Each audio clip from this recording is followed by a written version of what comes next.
Chapter 3. The Basics of Archery. For anyone looking to get started in archery, you're going to need to know all the basics. You'll need to understand things like the rules and just how you actually use the bow, right? Well, we'll go over the basics of these things right here, so you can pick up that bow you just bought and be ready to go in no time at all, knowing exactly what you need to do when you get there. Okay, so you won't know exactly what to do, but you're definitely going to be off to a better start. We'll talk about the commands, how to get yourself into the right position and ready to go, and of course, how to actually get that shot from your bow into the target. Basic commands for leagues and competition. If you're shooting at a very informal club, or if you're shooting with just a couple of friends, you might just yell back and forth to each other when you're shooting, or when you're done. If you're shooting more formally, however, or if you're in an organized group, you'll need some actual commands, which are pretty common amongst different organizations. In most instances, if your shooting area isn't that formal, then getting up to the line will generally not have a specific command.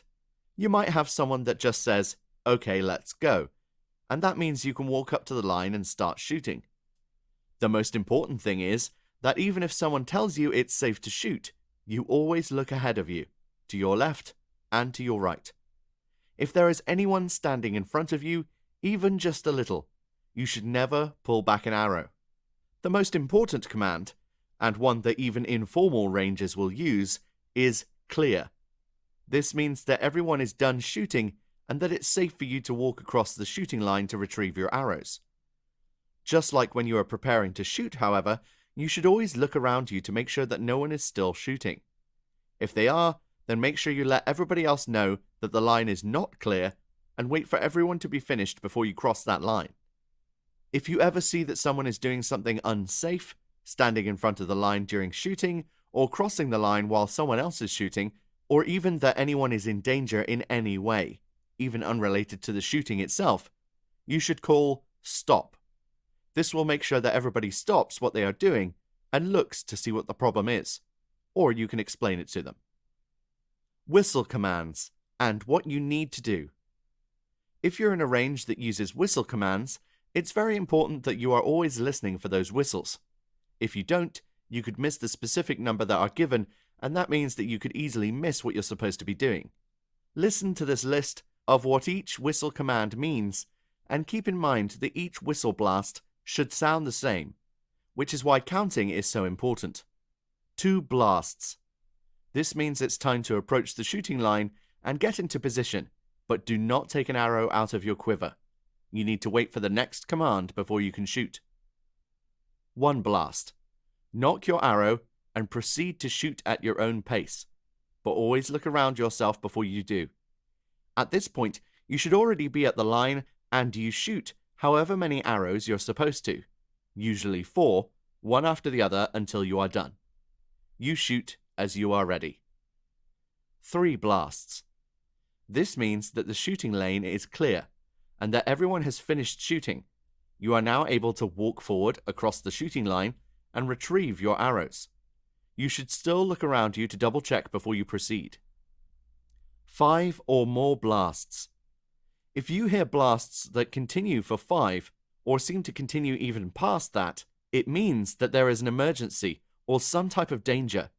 You should immediately stop shooting, remove any arrow that may be attached to your bow, and put all arrows in your quiver. From there, you wait for further instructions or information. When you step up to the line. Okay, so now you have a good understanding of just what the commands mean, and now you'd really like to get that new bow out and try actually shooting it, right? You want to have some fun already, and you're probably a little tired of hearing about all the pieces and the rules and all that. Well, unfortunately, those things are extremely important, and we're still going to talk about even more here, because you'll need to know the mechanics of each part of the shooting process. Right eye dominant. For this, we're going to assume that you are right eye dominant, because that's the most common. Sorry, left eye dominant people, we'll give you a rundown in a moment. Remember that your dominant eye is not necessarily the same as your dominant hand, though it usually is. When you step up to the line, as a right-eye dominant person, you want to put your left foot on the line. Some shooting clubs tell you to put your left foot directly behind the line, but it should be parallel, if not on. If you stand straight, you should be facing about 90 degrees away from your target, right? Now, put your right foot parallel to your left and about shoulder width apart. Don't stand too spread apart or too close together, because you need a good center of gravity and good balance in order to be comfortable while you shoot. Your feet should be completely lined up with each other at this moment, but that's not where you want them to stay.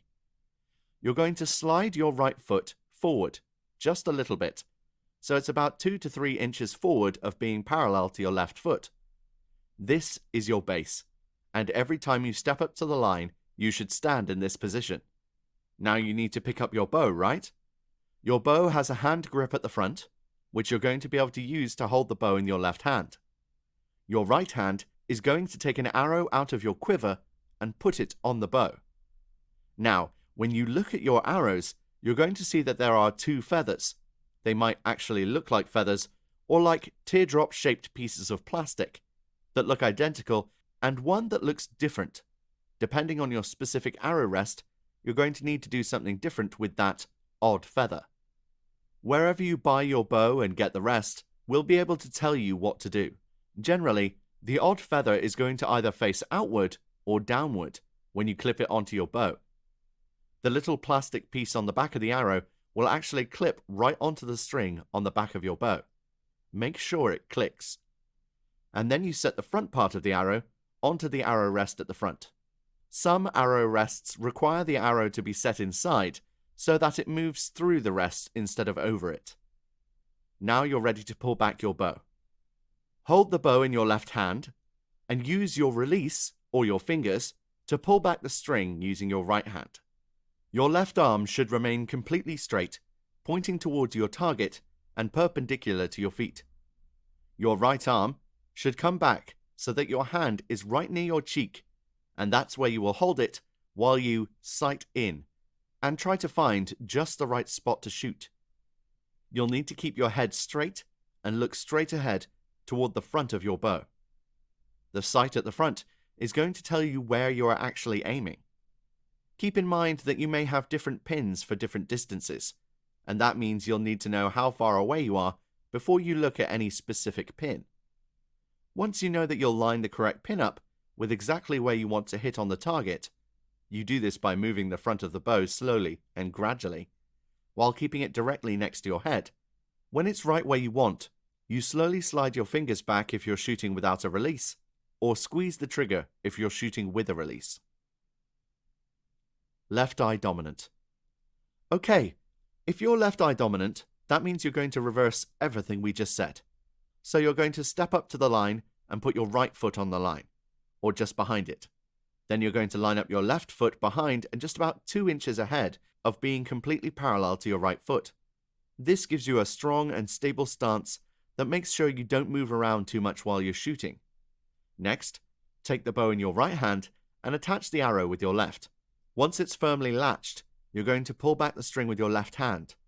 Remember, your right arm should be perpendicular to your feet and pointing straight at your target.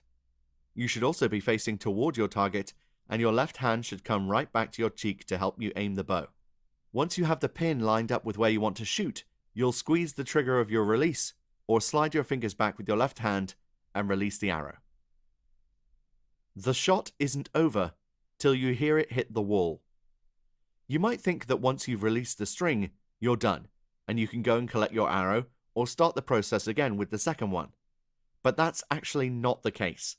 An important thing to keep in mind is that your shot is not finished until you hear it actually hit the wall. That means you need to be thinking about everything you should be doing from the moment you step up to the line until the moment you hear the sound of the arrow hitting your target. The process of this is actually quite simple, because once you release that arrow, it isn't going to take long for it to reach the wall. The important thing to remember is that you don't move, and that means don't move a single muscle.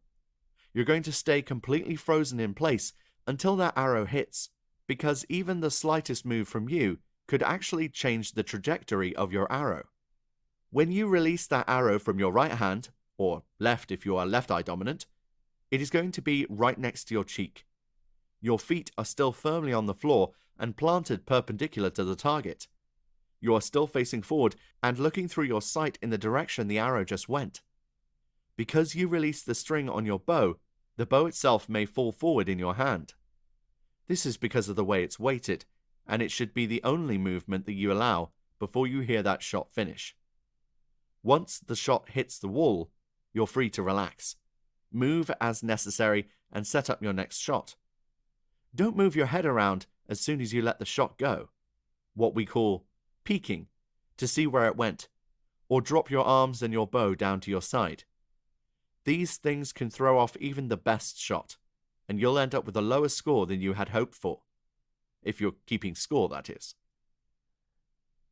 Frequently asked questions. How do I know the rules for the range I'm in? The first thing you should do is ask someone or check around the room. Most ranges will have posted rules and posted safety information so everyone can practice safely. Because each range could have slightly different rules, you want to make sure that you know what to listen for or watch out for so that you can act properly when it comes to it. How do I keep track of whistles or commands? The best thing you can do is familiarize yourself with these things before you ever head out to shoot. Looking over the rules from the sidelines is a great step, but as you're getting used to them, make sure you let someone know. Whoever is calling out the commands or the whistles will help you along if you're new by giving you a little more time or giving you other descriptions along with those commands. That way you can get used to them. If you keep doing it for an extended period of time, they'll become ingrained. So ingrained that when you hear one whistle blast out and about, you'll automatically step forward to shoot, even without your bow. How do I get the hang of the stance?